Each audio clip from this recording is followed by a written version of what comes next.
Around the holidays and as Catholics, when a loved one is missing at the table, we tend to think a lot more about heaven. If it exists, what it's like, if our family is there. New York Times bestseller Mitch Albom wondered the same thing when he wrote The 5 People in Heaven. Now, years later, Mitch is releasing a new book, The Next Person You Meet in Heaven, and he joins us now. Mitch, your latest best-selling book is also your first sequel. You've written about heaven again. Why is that? Well, when I wrote The 5 People You Meet in Heaven 15 years ago, a lot of people wrote me about what happens next. It was a story about an old man who thinks his life doesn't matter, and he dies saving a little girl at an amusement park. And when he wakes up in heaven, he finds out that the first stage of heaven is meeting 5 people from his life who explained to him little moments in his life that he didn't understand that changed everything for them and everything for him. And he found out this insignificant life that he led was actually very significant. And the book became very popular, and a lot of people said, well, what's the next stage of heaven? What's the next stage of heaven? And I used to say, well, just use your imagination.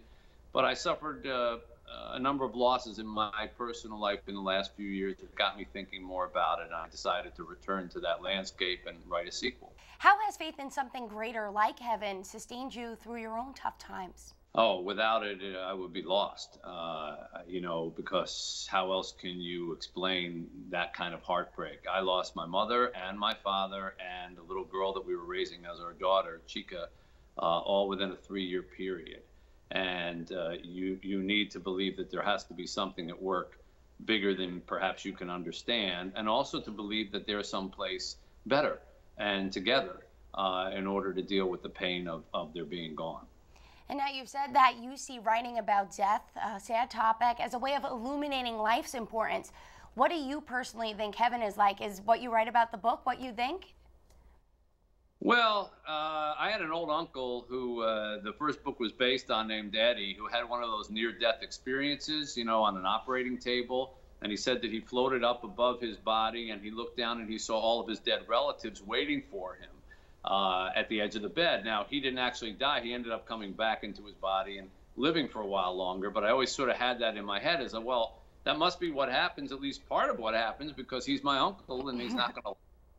So I created the first book kind of based on that. And look, I'm not smart enough to know what happens in heaven, except that I do think that we get to be with God. But I do like the idea of meeting people in heaven who would explain what we didn't understand on earth, because I think one of the big frustrations of earthly life is that things don't make sense to us. Why did this happen? This bad thing happened. Why did this always keep happening? And I envision if you could have that explained to you, that certainly would be heavenly. So I hope there's an element of that when we finally go. And now with Thanksgiving just 2 days away, it's a holiday that we celebrate what we're thankful for.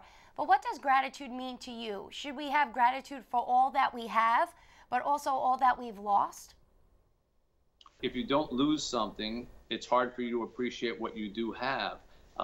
And if you don't have the absence of loved ones, you may not appreciate the ones that you have here now. And so in order to understand our time and appreciate our time and the people we have in our lives, sometimes loss can be very instructive, and loss can actually be precious. And it does teach us to take in and hold very close to our hearts what we have right now. So yes, I think we need to be thankful for the losses, as well, as crazy as that sounds. Well, Mitch, thank you so much. We appreciate you being with us. Have a great Thanksgiving, Mitch. Thanks. Same to you.